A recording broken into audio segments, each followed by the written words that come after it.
What up? What up? Hey. We are back. This is Alex, aka the Fantasy Football Hustler, back at you. Nelson Tynes in Hollywood, California.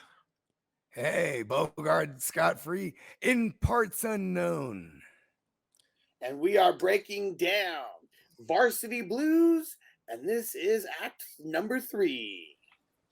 Last time on Silver Screen Breakdown, Our man, Jon Moxon.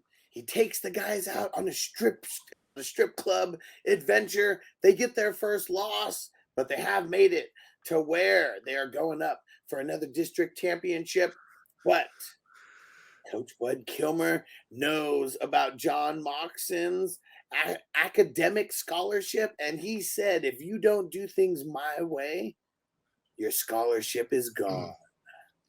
And now he really finds himself in a tough position because he's realized once again he loves football, but he hates himself some Bud Kilmer. He doesn't know what to do. He goes over to Jules' house. He's just explaining to her what's going on and what should I do. He was like, if I play, it's like I'm just feeding into everything that's wrong.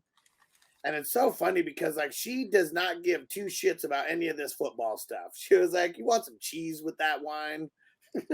She does not care at all about any of his first world problems with this stupid football team. And that's what's funny about their whole dynamic, just in general. Bogey? it's people when you're invested in something like sports, obviously, for example, I was devastated when my Niners lost the Super Bowl. Other people that don't really care for it, it's just another day. It's a Sunday. Mighty Bud Kilmer. Sometimes the fans take it harder than the players do. Yeah, bro.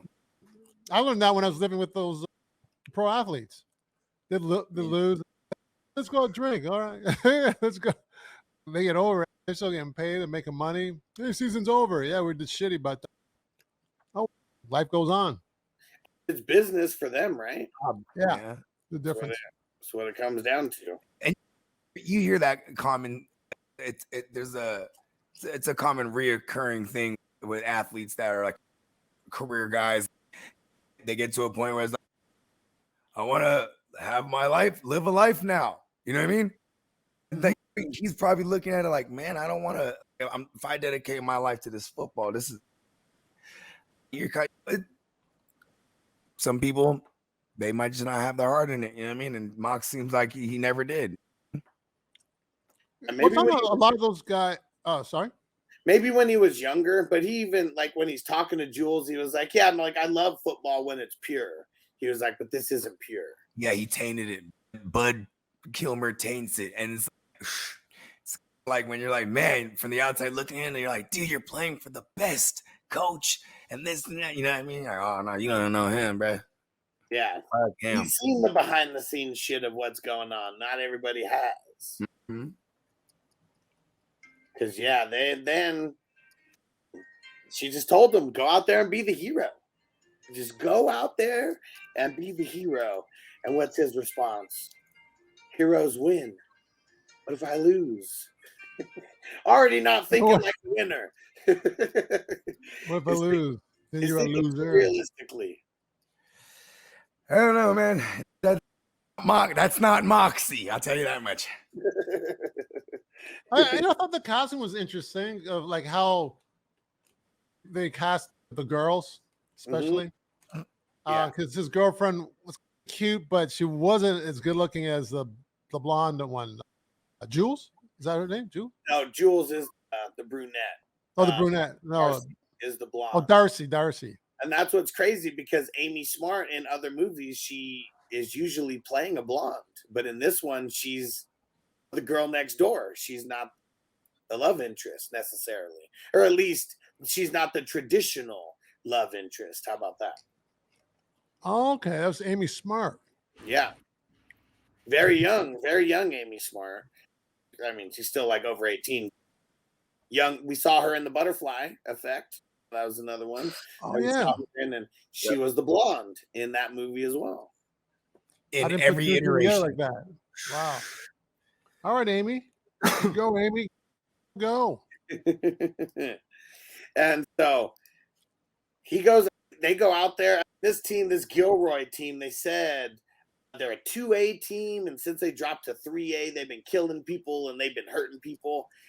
And they come out the gates, like, as they come out, that they can't handle them. Like, Gilroy looks like a pro team compared to them, at least in the first half. They are getting their asses whooped. They cannot, it's like the DBs cannot keep up with the wide receivers. Wendell can't get things going out of the backfield, and everything that they do with their offense is predicated on the run. So just everything is not going to plan in the first half of this game. Yeah, bud. You know so much. And then Wendell ends up getting hurt. That was another thing too. It was like he came up lame on like his hamstring. Maybe it was like a quad or a calf or something like that. And then he just gets smashed. Just gets a little hitch in his giddy up. Yeah, it was not good. And then when it gets to halftime, that's what going down. You see him on the trainer's table that Lance was on when he was getting the shot in the knee. And it's like the trainer and the coach are telling him to do it. He's going to be fine. And Mock sees it. He comes in. Him and Tweeter come in. And he was like, what the hell are you doing? And he was like, tell him, just don't concern you. Shut the door. And Tweeter's, I heard a pop, coach. That didn't sound good. And like, coach isn't having it, man. Like, he said it. He's his black workhorse. That's what Wendell said, that what he treats him like. He doesn't give a fuck about him at all. They're about to give him this shot. He ain't trying to give him no recommendation to any BCU. No. He said that his mom was doing all the recruiting for him. He wasn't calling nobody. And no, kid, not Gilroy, California. So this one was Gilroy, Texas. I said the same thing too, kiddo, because Gilroy was and like Salinas. These are like little football towns, like in Cali. Like that was like the closest thing that I could think of growing up. That was like some sort of like a Varsity Blues. For sure. Yeah, and where it was like always a big deal, even to be in the band. You know what I mean? For sure. And so the coach is talking mad shit. Oh, you're gonna listen to them? They don't know nothing about you. Don't know nothing about dedication and team spirit and all that, or whatever the hell he said. And then Lance comes in, hella pissed. Yeah, but I don't do it, Wendell. It's not working. Yeah. He was like, he's like, nah. He went in there and was like, what do you mean? What did he say? He like, was he vouching? How do you word it? Yeah, he said, but I do. Yeah. And I said, what? You about to listen to this gimp? Yeah. And seeing who knows how bad Lance's knee would have been if, like, the very first time when he got hurt, if he just missed the time to let it recover, maybe he got. Because then he had all this scar tissue develop. Yeah. He's getting these shots like every single game, before every game, I'm assuming, is at least what they lead us to believe. What up, Legendary One? What up? So ridiculous. So, yeah, he says it. Moxon, he's the first one. That needle goes near his leg. I'm out. Find yourself another quarterback. And, oh, fine. And they kind of have a little stare down for a second. And he was like, I'm out. Oh, great. Finally. Tweeter, you takes the snaps. Nah, coach, I'm out. And then Billy Bob, I'm with them. Like, everybody is turning on Bud Kilmer right now. They had enough of it. This is, when I talk about the coming to age moment and like becoming men, this is them finally grabbing their balls and standing up to probably the biggest authority. The oligarchy. Authority. Yeah. El Commandante.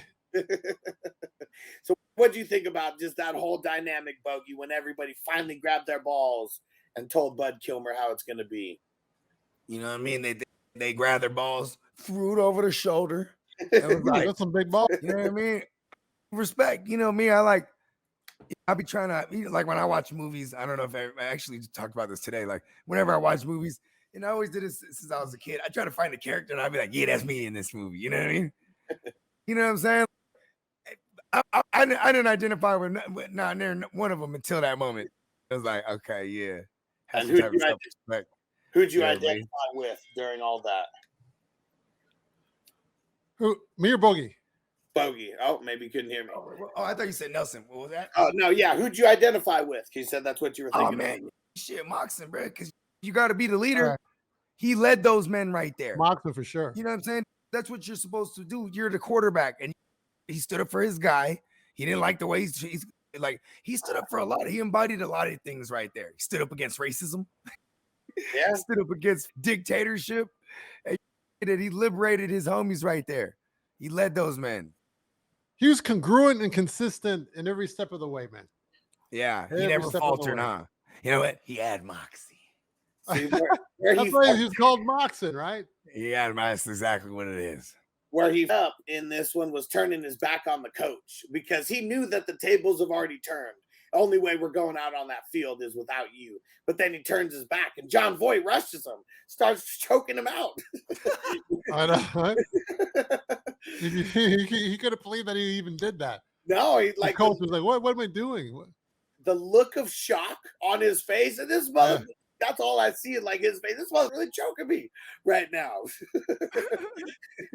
And luckily, everybody had his back at that point, so they all pull him off. It was only like the second that he had his hands around his throat.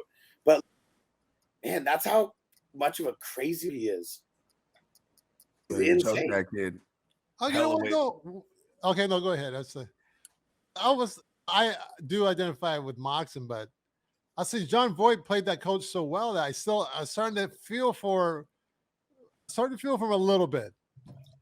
Yeah, because of on the outside looking in, if anybody else, there's him telling the story. These kids just turned on me. I've never done nothing except being a good coach to these kids. That's him telling the story, and then everyone else telling the story. Who knows? That statue still stood. After this, they said he never coached again. Never coached again. They finally stood up to him. What was awesome about the second half is like Moxon's been right this entire time. You got to do things the unconventional way against these conventional teams. And Lance Harbor is now going out there, and he's the interim coach for Bud Kilmer. He gets everyone in there, and he says, we're running the oop-de-oop. 4, no running backs, no tight ends. We need 4 wide receivers, and Tweeter's going to be the one-on-one on the other side. And then what's Moxon say? And then I'm calling the plays at the line. The defense won't even know what hit them. Everybody's confused. Like, what? We're about to do that right now. And then they go to work. And it's crazy. This is the throwback to the offense that Mississippi Valley State University and Jerry Rice was running back in the day. They stole their offense from them. Pretty awesome. They had it right. Stealing goes a long way sometimes, huh? That's for sure. Now, I guess we got it back to the game, but before, let me backtrack for a second, and I'm going to play this as well. The Moxon speech, that was pretty heroic. That was good. He had Moxie. Let's run that beautiful bean footage. Man, I'm not going to because we already got. Okay. I don't want to do anything that could jeopardize anything. But listen to it. I thought they got us already, though. Listen, no, it could happen again. Listen to it in podcast form. You'll be able to hear it there. Might even be able to see it on the YouTube upload as well. But yeah, this was one of the better speeches in any football movie that I can really remember. And like pretty much the moral of the story is Bud Kilmer's an asshole who said, you guys are going to remember this next 48 minutes is going to define the next 48 years of your life. And that's his dad. And like all those other guys, like they probably got this exact same speech. And like they're living that life. And they're living that. It's like they got stuck in a quagmire of time, like a time loop. For right, sure. Bogey? There's a time loop that they couldn't get out of the event horizon. The gravity just pulls them in and keeps them there. They probably listen to the same music from high school even 20 years later. Yeah. Or 30 years. Just was it trying 20 to years relive later? the glory. 30 years later. Yeah. Yeah. So it's crazy how he has that much. It's like generations of people that he's affected. Not really in a positive way either. I know that the dads are like, man, shit, these boys having the times of their lives. But they all seem pretty up in their own way, and that they're still just stuck in the past, just in their high school. 23 years straight. So it's like it's like even though they ain't playing, they still relive it with this town every year because the town was just on fire. So it's like this, it became monotonous, right? And then think about it for the coach too. This is his legacy. Like he was really pissed. My perfect season got perfect season. That's all he cared about. It's it's not about he's already the best, but now it's about like I gotta be the undoubtable dominant best ever. You know what I mean? And he'll do it. And all these guys, all these players, they're just commodities to him. You know what I mean? They're not actually, he's not treating them like actual humans, especially the colored ones. You know what I mean? The colored ones. Look at Lance. We're talking about him being the best QB in the entire state of Texas, where, I mean, that means a lot. Even in today, if you're like the best quarterback in Texas, that means something. And like, man, he ruined his entire career by throwing a needle into his leg for who knows how long, and it just took one bad hit to completely ruin that knee. And all he wanted, clean hit too, because he just wanted to dominate the high school years, right? He don't care what this kid's gonna do on in his future, and now he's like, listen, I'm gonna squeeze all the juices, like literally, not even just figuratively. You feel me? Yeah, crazy. And Moxon, though, man. This is just such a nice speech. He loves talking about these heroes. We go out there and we just give it everything we got, like we got nothing to lose. That's heroic. Let's be heroes. There goes my hero. Man, so classic. And it's not easy for them. They're already down. They're down by, I don't know what they're down by. They're either 17. It was 17-7. No, 14. I think it was 17-14. Or I was gonna say, I think they were down a tug. Yeah, something like that. And so they go down, they're doing their oop-de-oop offense, they go down and score. And then it's just like they still can't stop like Gilroy, though. Like they still can't stop him. That's the thing. Even though they got a little bit more hyped up and they called a different offense, they still can't stop Gilroy. Yeah, the other team got a field goal, remember? That made it 17-7. Right. And then there was 7. Then they got a touchdown, 17-14. And there was it was 14-0 when they. Oh. No, you're right. You're right. They had 14-7. Yeah, they had one. And then it was when it hit to make it 17-7. That's what it is. It's 17-7 at halftime. That's what they were coming out in. Or did they kick the field goal? It was 14-7. Then they kicked. It was 14-7. They kicked the field goal, made it 17-7. There we go. And then they start running the oop-de-oop, and then that's when they get a little bit more in range. And everybody is hyped. Like the stadium is hyped. They're running 5 wide receivers. Everybody is freaking out on the sideline for the other team. Everybody is discombobulated. Nobody knows what to do. Discombobulated. And then John Moxon, like instead of this time going, like they kept running the one guy on the right side, but then when he throws the touchdown, it does like a little pump fake, and then throws it backwards to Tweeter, who's in there for the touchdown. But Gilroy, though, man, these guys, they're getting in there. They're about to run out the clock. This whole second half goes by like super, super quick. They're about to run out the clock. And what's Billy Bob do? Coach Lance, put me in there. We'll block this punt.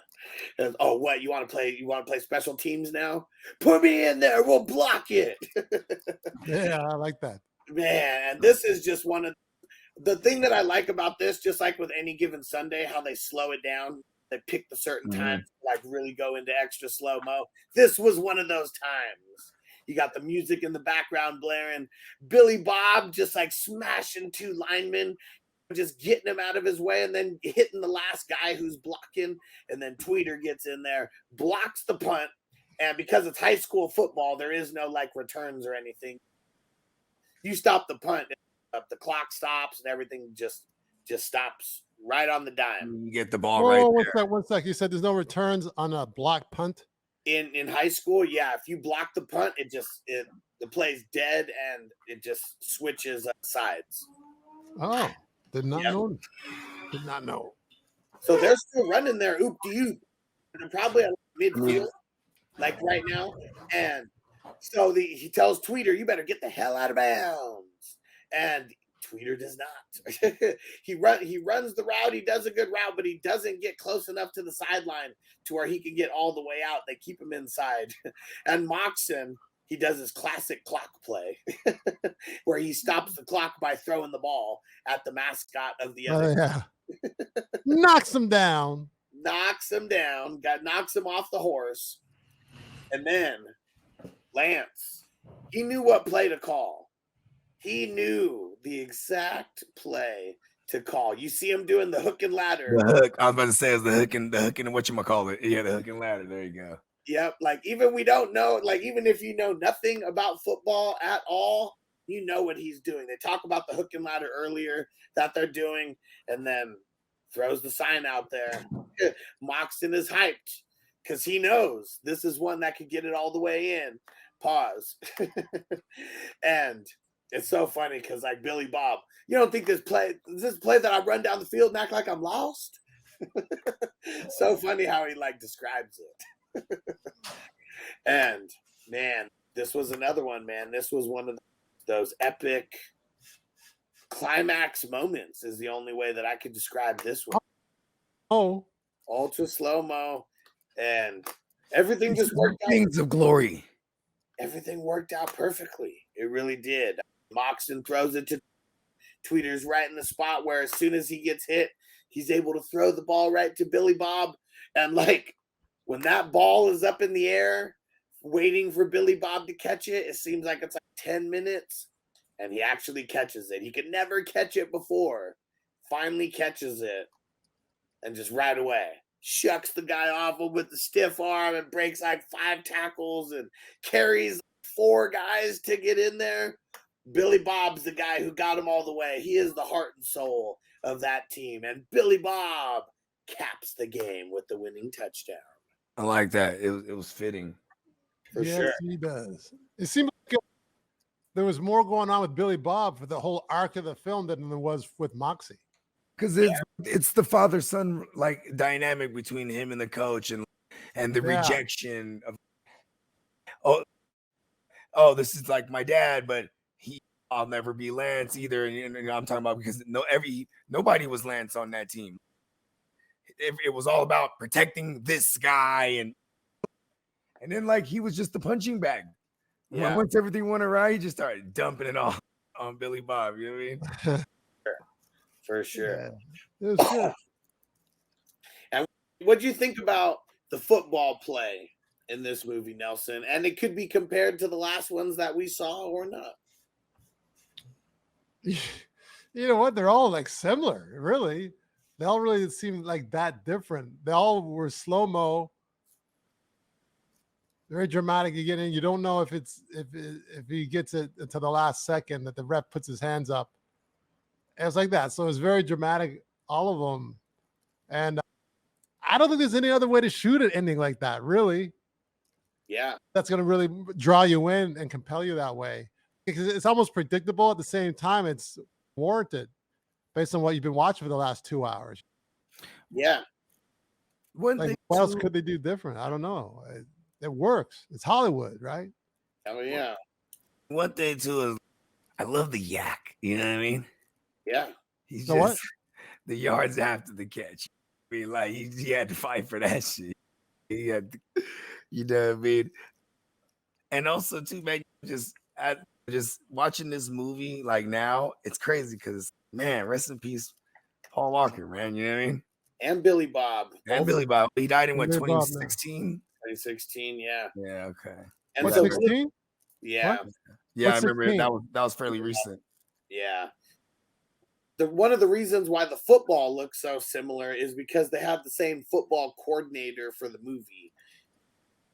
Oh, yeah, you pointed that out. Yeah. I said his name earlier, and I'm just like spacing on it right now. He's in all these movies, and he's usually playing like an opposing coach and like talking shit like on the sidelines. Like he really gets into like, the coach role, like when he's actually smart. He gets a little back in on the movie too. He's like, now I got a role. He's like, Yeah. first I was paid to be like a consultant, like an on-set. You know what I mean? What do they call those? The ones that are like authenticators? No, he's legit like the football coordinator of the movie. Oh yeah, so he in there. We're working with the script. This is how. Okay, yeah, okay. Because these are the plays that are going to work good for these shots, and because it's all about just in any sports movie, it's all about doing things that like look good on camera. There's a lot of plays that they could run, but they want the ones that are looking a little flashy out there, the flashy passes, the flashy runs that are not just going right up the middle. A lot of sideline to sideline stuff, and a lot of passes to the flats where they were getting a lot of things going as well. But that's why we had a lot of similar football looking stuff in these in all these movies. West Coast offense in these football movies. Yeah, for sure. And Office said, what was Paul Walker's position? Because James was the QB, right? So Paul Walker was the superstar quarterback who got injured in midway through the season, and then the Dawson, Jon Moxon, he was always the backup to him, and then he got to play. That's gonna be nerve-wracking going in though. You're back up. Okay, time to go in. Do it. You're like, oh yeah. Have you ever been like an understudy or anything where you were in that position, like acting wise? No, I haven't. I just played the characters, supporting or lead. I think you meant in the sense, say like you're like, Have you ever done like theater? You ever done like theater where the star went down or had the flu or something? They're like Nelson, you're up. No, I've done theater and stuff, but not in that situation. No. Thank That goodness. That would be tough though. That would be good. Yeah, it would be. I totally agree. That would be good to hear some insight from anyone who's ever been in that position where, yeah, literally like Bogey said, someone gets the flu or someone's sick, and maybe it's something that's going on a handful of days out of the week, and the show must go on. Yeah. And you usually get two quarterbacks hurt, and you got a third. Right. You have a third, and then what does he know? Yeah. So this was take a snap, take a couple snaps. What was that? Was this a book ever? Or was it, no, it was just because the screenplay was like awesome. Whoever wrote this. The dude who wrote it grew up in Friday Night Lights. So a lot of this, he said he took from his own personal. Oh, yeah. That's right. You were saying that. Yeah. But the drinking and all that, that's not unique to Texas or anything, but just a lot of things that he was seeing going on at the time. He did say that one time he walked in on someone having sex on like a washer or a dryer or whatever. So that's why he wanted to put that like in the scene like as well. And then he said his girlfriend liked playing with whipped cream, and he said that was one of his fantasies to see her with a whipped cream bikini. So he got to bring some of the fantasies to life. He got his wish.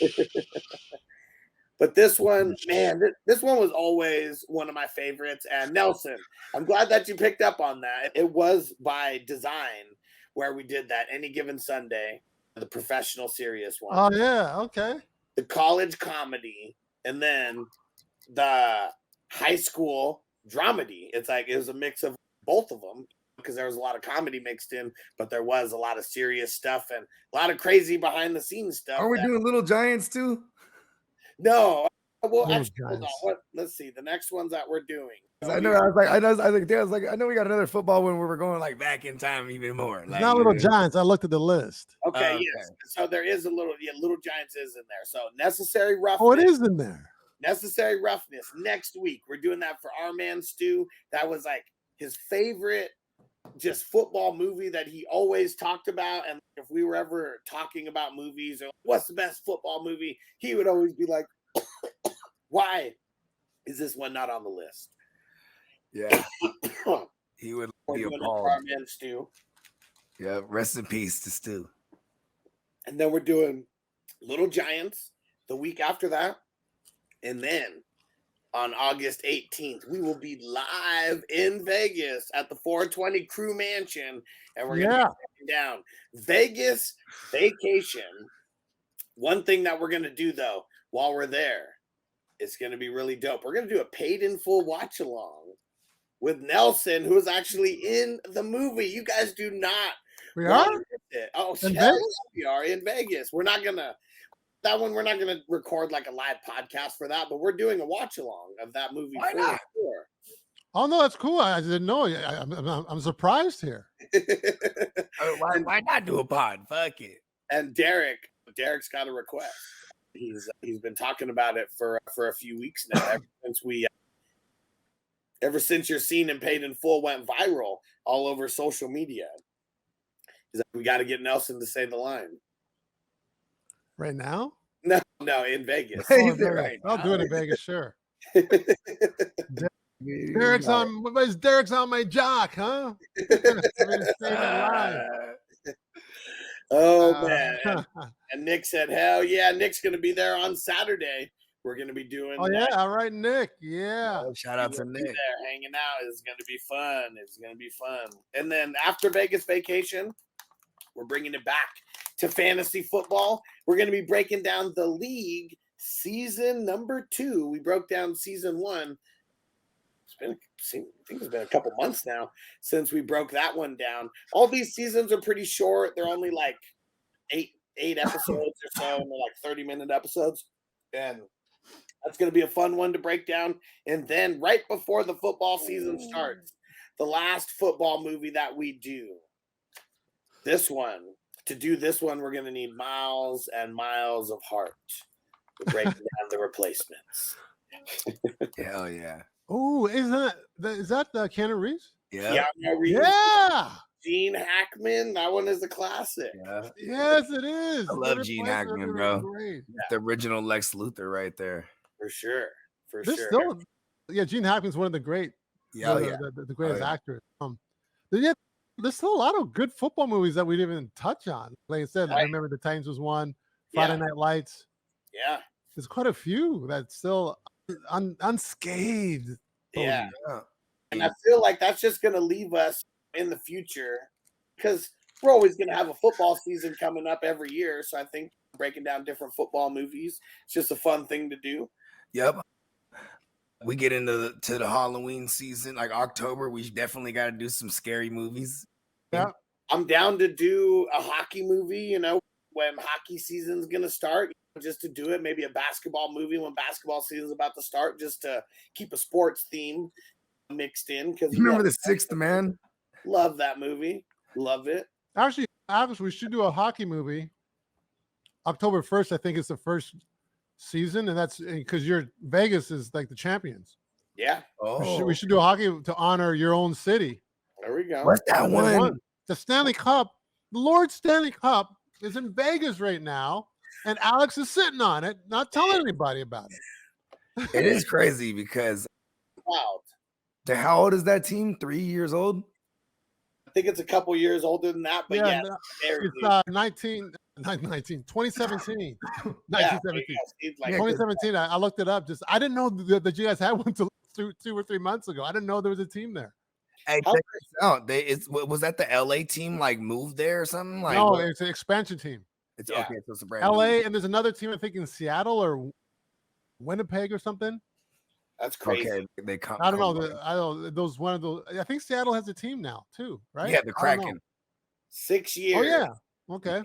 6 years in the league. Wow. And 2 finals appearances and 1 finals. Yeah, that's amazing for an expansion team. That's unheard of. Yeah. You know what's crazy? First year. So they actually won one too. Because remember Jacksonville didn't the Jacksonville Jaguars. They went to the title game back-to-back years. I think those first couple of years under Tom. They never won it though. They never even went to the Super Bowl either. But they got to the AFC title game. Who was the quarterback? The tall dude. What's his name? Like Bortles. No. This is when they first made the team. Oh. The Jaguars. So I'm thinking of the Titans. I'm thinking of the wrong team. Oh yeah. Oh, you talking about Steve McNair? Yeah, McNair. I was thinking of. Yeah, he was dope. And Nick, the Hustler Green Bowl is not filled yet. We're working on it though. We're super close. We are super close. Yeah, there's a bunch of maybes that we're they're conveniently not getting back to. Of course, everyone's like, I want in. Yeah, I'm about big money leagues, bro. Everybody just waits. Yo, where you at? It doesn't matter what we're doing. Everybody just waits till the last second. Yeah, it is always true. How it goes. He does say. And so are we doing the closing statements or? So we're gonna get into that. We're gonna get into ratings, Oh yeah, And ratings. Sorry, ratings. Yeah. so the way that we do the ratings around here, and you can add an additional rating scale into this as well, but I like to grade it on if you would own it, and then if you're going to own it, you can elaborate a little bit more on why. 5-day rental means you really like it. 2-day rental means it was okay. And then same-day rental means it sucked. We had to get it out of our possession. We're never watching it again. And Nelson, will let you go first since this is your first time watching. 5, Alex. All right. 5-day rental for 5, Alex. That's a good one. From now on, I'm saying all my ratings like that, Alex. 5, Alex. Oh, Nelly, I'm with you on this one. But then I started thinking like, if I had my football movie collection section, like the football section of my movie collection, I would have to have it. So I'll own this joint. You know what I mean? Yeah, for me, this was one. I remember seeing this in the movie theater when it was available on. I'm pretty sure VHS. I had not VHS. We're already in. When did it come out? 99. Yeah, 99. So we're already. Yeah, they had DVDs. Yeah, yeah, and I was already on collecting DVDs at this point. I had it on DVD, got stolen, and then I bought it again when it was on Blu-ray. So I've actually purchased this movie twice, at least in my lifetime already. Oh, wow. So when I see you in Vegas, will you give me that one and then buy another one? No. Okay. Here's what I do now. I don't like it for my collection. If anybody wants to borrow a movie, it's a $30. What do you call that? A $30. It's a $30 holding fee. Holding fee. Yeah, because I know that they're just going to keep it anyways, and I'm gonna have to go buy another one. Yeah, I got a lot of movies, and like sports movies especially, and yeah, football movies. Like, really, the collection is not complete without this movie. This is probably the ultimate high school football movie like ever. Like even Friday Night Lights, like the TV show, I can't even really remember the movie too much. They use this exact same storyline, which is a common storyline of the star QB going down and all that. But same kind of thing. Like when I first watched Friday Night Lights, I'm watching it and I'm like, wow, this is like Varsity Blues. This is really just Varsity Blues that they're like turning into a TV show. TV show, yeah. Because that was all the feels that I got from it. Yeah, so you know what I was going to say this. Yeah, if I was collecting football movies, then I would be. As far as how much I liked it on that scale as a 5. Mm-hmm. However, if I was going to collect, like, I want to get like 10 football movies or something, that would definitely be on there as owning it. So it's like borderline that to 5-day rental. Yeah. So I could totally see that would totally be in there on top of the list for a collector's group of football movies to have. Because it's really that and Friday Night Lights. I can't really think of any other like high school like football movies necessarily. Because like Little Giants, that's when they're kids. All these other ones are college and pros. I don't even know who started in Friday Night Lights. I just remember the name. And see, and I don't. There's Billy Bob. When was that? 2000 what? The Friday Night Lights. It was like 2002, 2001. Yeah, I was gonna say I think I might have been in high school. Okay, so 2004. Okay, I was out of high school. 2004. 2004 was the movie. And so it's a little later than I thought. Yeah, because there was a movie and a TV show. Yeah, there's a TV. Yeah, I remember the TV show later. Yeah. I thought it was a little earlier than 2004. I don't want. You said Billy Bob Thurman, was he the coach in Friday Night Lights? Yeah, in the movie. Oh, gotcha. Yeah, and then it was crazy. The cast it was a bunch of guys who were nobodies, but then you get a guy like Michael B. Carter who came in like the 3rd season, and this is 2008, so he's not nobody then. Who is it? Michael B. Carter. I don't know Michael B. Jordan, but Michael B. Jordan. Why did Michael? Yeah, I was gonna say. Carter, Jordan, Jackson, Carter, Jordan, Jackson. There's so my girl. We bullshitted long enough. I think we're going to go ahead and wrap this up here. All right. Next pod, I think it was the first silver screen breakdown ever I didn't do on mushrooms. I think ever. This is the first one. I knew there was something different about you. Yeah. I thought you might have got a new haircut or something. I was wondering. I just put the babes down for a nap and then jumped on, saying it. I was just like I knew there's something different. I'm supposed We'll to see you guys next week. Hey, that was a short week because there's like having a Monday night game football, and then we play again Sunday. Right. Because we just did a Sunday and it's Friday. Yeah. We had two this week, technically. Heck yeah. Go subscribe to the podcast if you have not. Silver Screen Breakdowns. Please subscribe. Yes. Did we get there? I'm refreshing. We're at 98 still. No, we're at 98. Yeah. We need some people to go just make some YouTube accounts and go do it. Well, yeah, go subscribe to the YouTube channel, Silver Screen Breakdowns. Go subscribe to the podcast. The podcast version is awesome as well. Sometimes you're going to hear more because we can actually keep the scenes in on the podcast. Exactly. YouTube, sometimes they're shutting us down on that and they won't let us keep all the scenes in. So that's what's cool about the podcast version. And episodes drop Monday, Wednesday, Friday, and Saturday if we have bonus content. And Nelson, remind them where to find you at and everything you got going on.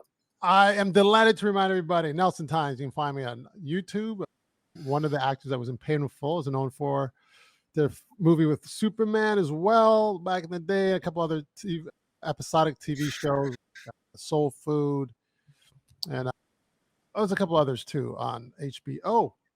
So you find my demo reel and my acting montages on YouTube and Instagram on there, Nelson Tynes _ that's TYNES is my last name.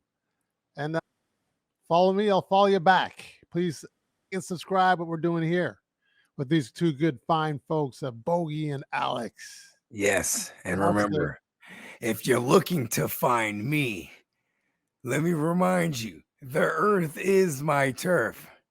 Universe, give me money. We'll see you next week. Nice. Peace. Next week.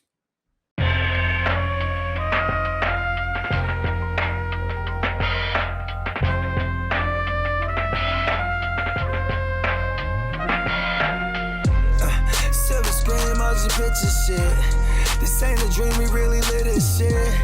Don't intervene, yo, we with this shit. That's where the most high, we the most lit.